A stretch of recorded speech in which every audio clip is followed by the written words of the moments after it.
नमस्कार, आप सभी का स्वागत गांव किसान में। मैं हूं मुकुल शर्मा। गांव किसान कार्यक्रम में लगातार आपको हम बताते हैं किस तरीके से कृषि क्षेत्र का विकास और विस्तार किया जा रहा है। और इसके लिए हमारे कार्यक्रम में है 3 सेगमेंट। पहले बात करेंगे खेती किसानी की, फिर बात होगी हमारा पशुधन की और आखिर में बात करेंगे एक कामयाब किसान की दास्तां की। तो चलिए शुरुआत करते हैं कार्यक्रम की। किसान बहनों भाइयों, खेती किसानी में आज आपको हम जानकारी देने जा रहे हैं अनुबंध खेती की। जी हाँ, जिसे कॉन्ट्रैक्ट फार्मिंग नाम से भी हम जानते हैं या फिर कहें समझौता खेती। इसके तहत अगर देखा जाए, हाल ही में जो कृषि कानून भी अब बन चुका है, कैसे ये किसानों के लिए मददगार साबित हो सकती है और कैसे यहाँ पर किसानों के लिए अपार संभावनाएं हैं कि वो अपने मुनाफे को बढ़ा सकें। आइए जान लेते हैं इस रिपोर्ट में।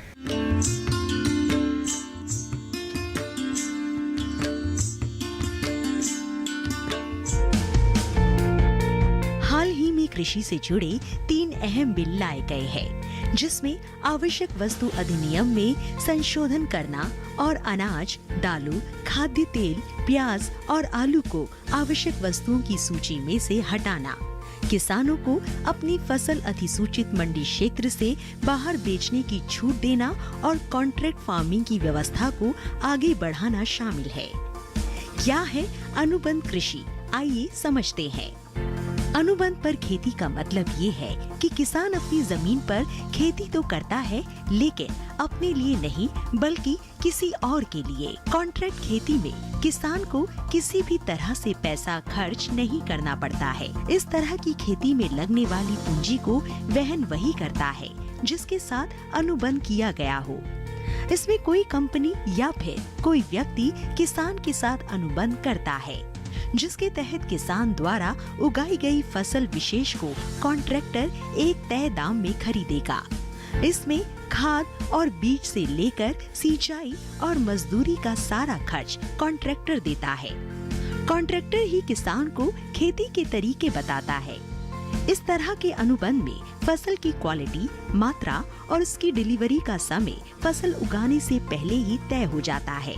कॉन्ट्रैक्ट फार्मिंग के फायदे। कई दशकों से कई राज्यों द्वारा अनुबंध खेती लागू की गई है, जैसे पंजाब और पश्चिम बंगाल में पेप्सिको और हरियाणा में सब मिलर। गुजरात में बड़े पैमाने पर कॉन्ट्रैक्ट फार्मिंग की जा रही है। महाराष्ट्र और दक्षिण भारत के कई राज्यों में भी अनुबंध पर खेती की जा रही है और इस तरह के अनुबंध में केवल उपज में अनुबंध होगा, जमीन पर नहीं। इस दौरान किसान का अपनी जमीन पर मालिकाना हक बना रहेगा। फसल बुआई के समय किसान और व्यापारी मिलकर मूल्य तय करेंगे और यदि फसल में नुकसान होता है तो न्यूनतम करार मूल्य किसान को मिलेगा। इसके अलावा किसान को ये सुविधा भी होगी कि वो सभी करार से अलग हो सकता है, लेकिन कंपनी या व्यापारी को करार का मूल्य चुकाने पर अलग होने की अनुमति होगी। इस खेती के अच्छे परिणाम भी सामने आ रहे हैं। इससे न केवल किसानों को फायदा हो रहा है, बल्कि खेती की दशा और दिशा भी सुधर रही है। खेती अधिक संगठित बनेगी, किसानों को फसल का बेहतर भाव मिल सकेगा। बाजार भाव में होने वाले उतार चढ़ाव के जोखिम से किसान को कोई नुकसान नहीं। खेती के तरीके में सुधार की संभावनाएं। किसानों को बीज और उर्वरक के फैसले लेने में मदद मिलेगी।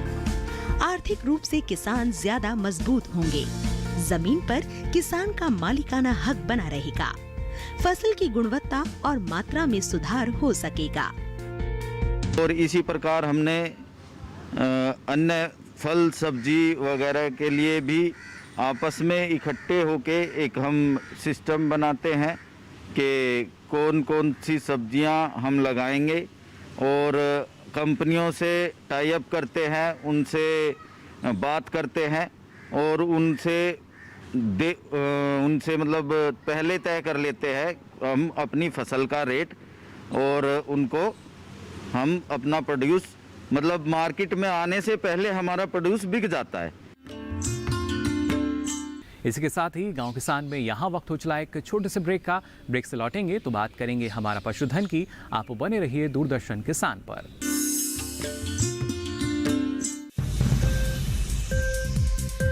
उपज के भाव ताव, आवक का हाल चाल, आयात निर्यात पर पैनी नजर, जानकारों की सटीक सलाह, सिर्फ मंडी खबर में सोमवार से शनिवार सुबह 8:05 पर।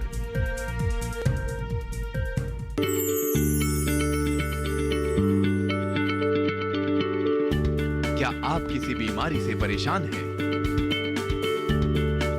चाहते हैं डॉक्टर की सलाह? तो हम हैं आपके साथ, बताएंगे आपको जीने की राह। समस्याएं आपकी, समाधान देश के मशहूर विशेषज्ञों के। घर बैठे बात करें देश के जाने माने डॉक्टरों से। हमारे लाइव प्रोग्राम स्वस्थ किसान में हर शनिवार शाम 6 बजे से 7 बजे तक। बादलों की लुका छिपी, बारिश का हाल, बर्फ की चादर, बदलता रुख हवाओं का, और मौसम के लिहाज से कैसे करें खेती, और भी बहुत कुछ।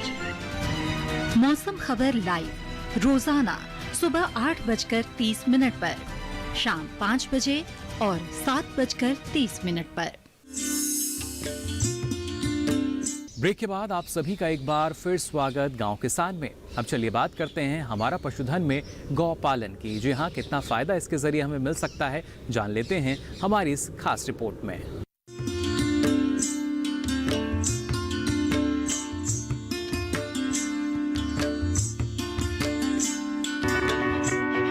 हमारे देश में गायों की संख्या 14,51,20,000 है। बढ़ी हुई ये आंकड़े बतलाते हैं कि किसान गाय पालन में रुचि ले रहे हैं। इसके अलावा डेयरी उद्योग में भी इजाफा हो रहा है। अन्य पशुओं की तुलना में गाय पालन बेहद सरल है। ये और भी सरल हो जाता है जब किसान अपने खेतों में हरा चारा या फसल अवशेष का इस्तेमाल पशु आहार के रूप में करते हैं। पशुपालक अच्छे मुनाफे के लिए विदेशी गाय पालन में ज्यादा रुचि रखते हैं, लेकिन कुछ बातों का ध्यान रखा जाए तो देसी गाय से भी बेहतर उत्पादन लिया जा सकता है। गौ पालन के लिए स्थान विशेष की जलवायु के हिसाब से गाय की नस्ल का चुनाव करना चाहिए। अगर गाय की नस्ल अच्छी होगी तो दूध उत्पादन भी उतना अच्छा होगा। इसके साथ साथ गायों की चराई भी अच्छी होनी चाहिए। अगर चराई अच्छी नहीं है तो पशुओं के दूध उत्पादन में बहुत फर्क पड़ता है। पशुपालन करते समय पशुओं के लिए आवास पर भी विशेष ध्यान रखना होता है। गौशाला का स्थान समतल व बाकी जगह से कुछ ऊंचा होना चाहिए, जिससे बारिश के दिनों में पानी, मलमूत्र व नालियों का पानी आसानी से बाहर निकल सके। आवास में सूर्य के प्रकाश का होना भी जरूरी है। धूप कम से कम 3 ओर से लगनी चाहिए। गौशाला की लंबाई उत्तर दक्षिण दिशा में होने से पूर्व व पश्चिम से सूर्य की रोशनी खिड़कियों व दरवाजों से आसानी से अंदर आ सकती है। गौशाला साफ सुथरे वातावरण में बनानी चाहिए। प्रदूषित वातावरण पशुओं के स्वास्थ्य पर विपरीत असर डालता है, जिससे दुग्ध उत्पादन में कमी हो सकती है। साथ ही जंगली जानवरों से भी पशुओं की रक्षा हो सके। वहीं आवास संरचना की बात करें तो पशुपालक अपनी सुविधा के हिसाब से गौशाला बनाते हैं, जिनमें पहला है बंद आवास। इस विधि में पशु को बांध कर रखा जाता है और उसे उसी स्थान पर आहार दिया जाता है। साथ ही पशु का दूध भी उसी स्थान पर निकाला जाता है और कुछ समय के लिए पशु को बाहर चरने के लिए भेजा जाता है। ऐसे आवास में कम स्थान की जरूरत होती है, साथ ही कम खर्चीला भी होता है। वहीं दूसरे प्रकार का आवास खुला आवास कहलाता है। इसमें पशुओं को 4 दीवारों के अंदर खुला छोड़ दिया जाता है व उनके खाने पीने की व्यवस्था उसी में की जाती है। इस आवास को बनाने का खर्च भी कम होता है। इसमें पशुओं को बैठने और घूमने की पर्याप्त जगह होती है, लेकिन इस तरह के आवास में पशु एक दूसरे पर हमला कर सकते हैं, जिससे नुकसान हो सकता है। इन दोनों तरह के आवास की अपेक्षा डेयरी व्यवसायी तीसरे तरह के आवास बनाने में ज्यादा रुचि रखते हैं, जिसमें हर पशु पर विशेष ध्यान दिया जाता है। हर पशु के भोजन पानी की व्यवस्था अलग होती है। इसके अलावा दूध निकालने का काम अलग स्थान पर किया जाता है। ऐसे आवास हर मौसम में पशु की रक्षा करने में सक्षम होते हैं। साथ ही पशु की निगरानी करना भी बेहद आसान हो जाता है। कुछ डेयरी संचालक पशु आवास में मौसमानुसार कूलर और हीटर की व्यवस्था भी करते हैं। हालांकि इस तरह के आवास महंगे होते हैं, लेकिन ये पशु और पशुपालक दोनों के लिए अच्छे साबित होते हैं। गाय पालन वैसे तो भारत में कम मुनाफे का व्यवसाय माना जाता है, लेकिन सही देखभाल और जानकारी लेकर इससे कई गुना मुनाफा कमाया जा सकता है। इसके लिए पशुपालन विभाग समय समय पर सही मार्गदर्शन देकर किसानों को, पशुपालकों को जागरूक करने का काम कर रहा है। तो जाना आपने बेहतर ढंग से किस तरीके से आप गौपालन कर सकते हैं। अब कार्यक्रम में फिलहाल यहाँ वक्त हो चला है इस माह के पशुपालक कैलेंडर का। तो आइए नजर डाल लेते हैं इस माह के पशुपालक कैलेंडर पर।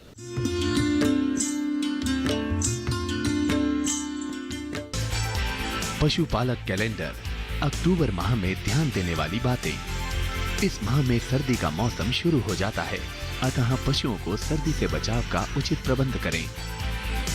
मुंहपका, खुरपका रोग, गला घोंटू रोग या फड़किया रोग के टीके यदि अभी भी नहीं लगवाए हों तो कृपया समय रहते टीके लगवा लें। अधिक चारा लेने के लिए बरसीम फसल की उन्नत किस्मों की बिजाई इस माह अवश्य कर लें। भेड़ के शरीर को ऊन कतरने के 21 दिन बाद बाहरी परजीवी से बचाने के लिए कीटाणुनाशक घोल से भिगोएं। परजीवी और कृमि नाशक दवा देने का उपयुक्त समय है।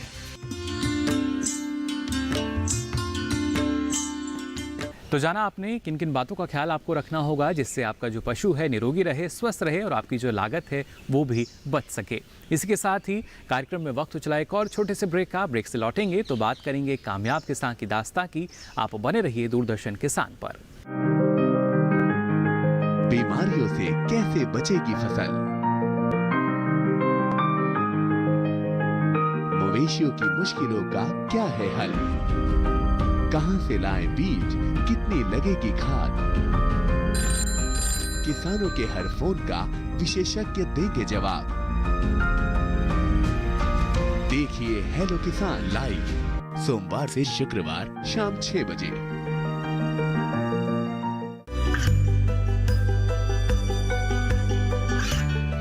गांवों और पिछड़े क्षेत्रों में सरकारी योजनाओं की जानकारी पहुंचा। देश में कौशल और क्षमता विकास कर ग्रामीणों को सामाजिक बदलाव और विकास से जोड़ने की दूरदर्शन किसान की पहल चौपाल चर्चा देखें सोमवार से शुक्रवार सुबह 9 बजे।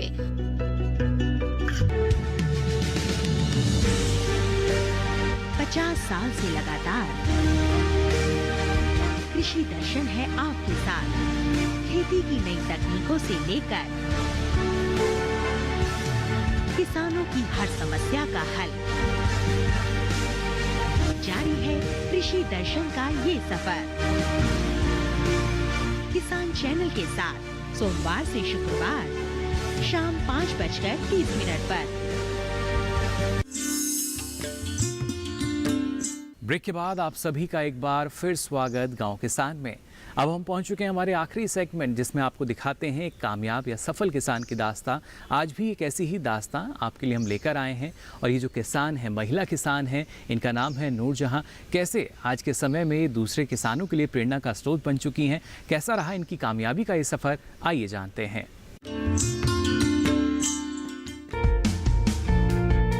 खेतों में ट्रैक्टर चला रही ये महिला किसान है नूरजहां। कर्नाटक के बागलकोटे जिले के बाहर अलमट्टी बांध है और इसी बांध के पीछे है नूरजहां की कर्मभूमि, जिसे वो अपनी मेहनत और प्यार दोनों से सींचती हैं। विशाल बांध से बहता पानी इनके खेतों से दिखाई देता है, लेकिन कभी कभी बांध का पानी बढ़ जाने से इनके खेतों के डूबने का खतरा बना रहता है। लेकिन इस खतरे से ज्यादा मजबूत है नूरजहां का आत्मविश्वास, जो हरे भरे खेतों को देखकर ही अंदाजा लगाया जा सकता है। इनके खेतों में फसलों की विविधता है, जिसमें अरहर, जौ, चीकू और नारियल की फसलें लगी हैं। बांध से खेत लगे होने के कारण इनके खेतों में नमी बनी रहती है, जिसके कारण खेती करना आसान काम नहीं है। लेकिन इनकी मेहनत और सूझबूझ का ही नतीजा है जो खेतों में मुस्कान की तरह बिखर रहा है। नूरजहां फसल के बीज के हिस्से का भरपूर इस्तेमाल करती हैं। बीज के हिस्से में अंतर फसलें लगाकर और खेतों के चारों ओर बागवानी करके बेहतर मुनाफा कमा रही हैं। इतना ही नहीं, नूरजहां पशुपालन में भी कदम बढ़ा रही हैं। बाड़ा बनाकर भेड़ और बकरी पालन तो कर ही रही हैं, साथ ही मुर्गी पालन से भी मुनाफा कमा रही हैं। खेती करके नूरजहां ने जो पाया है वो अपने तक इसे सीमित नहीं रखना चाहती। इसलिए नूरजहां ने महिलाओं का एक संघ बनाया है और इस संघ की महिलाएं सप्ताह में या 15 दिन में एक बार मिलती हैं और खेती और पशुपालन में आ रही समस्याओं का समाधान निकालती हैं। नूरजहां खेती से हर तरह के काम खुद करती हैं। अपने इरादों से मजबूत नूरजहां बाइक से लेकर ट्रैक्टर तक चला लेती हैं। इतना ही नहीं, फसल को बाजार तक ले जाने में भी इन्हें किसी की सहायता की जरूरत नहीं होती। हमने महिलाओं का एक संघ बनाया है। मैं इसकी कार्यदर्शी हूँ। सप्ताह में यहाँ 15 दिनों में एक बार मिलते हैं और जो भी समस्या हो चर्चा करके उसका निपटारा करते हैं। 8 या 10 महिलाएं मिलकर जिला प्रशिक्षण केंद्र में जाकर प्रशिक्षण लेते हैं। लड़कियों को अपने पैरों पर खड़े होना होगा। खेती में शारीरिक श्रम की जरूरत होती है। हाथ में मिट्टी लगाने पर शुरू में झिझक होती है, पर बाद में खेती का काम अच्छा लगने लगता है। खेती में नई तकनीकों का समावेश कर अपने श्रम को सार्थक करती हैं नूरजहां। समय समय पर कृषि विश्वविद्यालय के विशेषज्ञों से भी सलाह लेती हैं। नूरजहां कई तरह के प्रशिक्षण कार्यक्रमों में भी शामिल होती रहती हैं और नई नई जानकारियां लेती रहती हैं। उदाहरण के लिए सहजन की एक किस्म है भाग्या, जिसे विश्वविद्यालय द्वारा दिया गया है। नूरजहां इसकी भी खेती कर रही हैं। इसके साथ ही अपने खेतों में अंतर फसल जैसे बैंगन के साथ धनिये जैसी फसलें भी ले रही हैं। नूरजहां के पास केवल 1 एकड़ 12 गुंठा जमीन है, लेकिन खेती के प्रति उनका लगाव इस कदर है कि 8 एकड़ जमीन को किराए पे लेकर अपने प्रयासों को सार्थक बना रही हैं। इनके पिता और भाई दोनों वैद्य हैं, लेकिन कृषि से जुड़ाव उनका स्वयं का है। कृषि में उनकी कामयाबी को देखते हुए नूरजहां को कृषि अन्वेषण पुरस्कार, शेष कृषक महिला पुरस्कार से नवाजा गया है। उनकी सफलता में परिवार का भी पूरा सहयोग रहा है। वो मानती हैं कि जो खुशी उनको खेती करने से मिली है वो किसी और काम में नहीं मिल सकती है, इसलिए उन्होंने खेती को चुना। वो मानती हैं कि बाकी महिलाओं को भी खेती से जुड़ना चाहिए, क्योंकि इसमें आर्थिक समृद्धि के साथ साथ सुकून भी है। मेरा लक्ष्य खेती बाड़ी करना ही था। मैंने 7वीं तक की पढ़ाई की है। आगे पढ़ने की इच्छा नहीं हुई।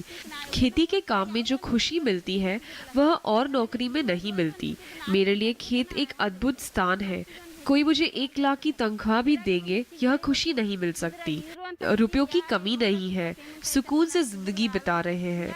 बाकी महिलाओं से भी कहना चाहती हूँ कि खेती बाड़ी की तरफ आए। इसमें जीवन सुधर जाएगा, मन को भी खुशी मिलेगी।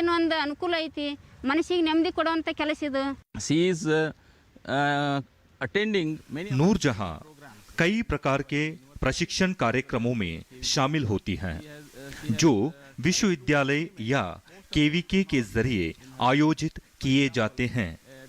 हमसे सुझाए गए कई तरीकों को अपनी खेती में अपनाती हैं। उदाहरण के लिए सहजन का एक किस्म है भाग्या, जिसे विश्वविद्यालय द्वारा दिया गया है। नूरजहां अपने खेतों में उगा रही हैं। इसके साथ सब्जियां जैसे बैंगन, अंतर फसल के तौर पर धनिया के साथ प्याज उगाती हैं, जो एक बेहतर तरीका है। बिना कीटनाशक के ही सुरक्षित रह सकता है। तो हम उम्मीद करते हैं नूरजहां जी जैसा सफर आपका भी रहे, आप भी लगातार कामयाबी को छूते रहें और सफलता के मार्ग पर आगे बढ़ते रहें। फिलहाल के लिए आज गांव किसान में बस इतना ही। दीजिए इजाजत, नमस्कार।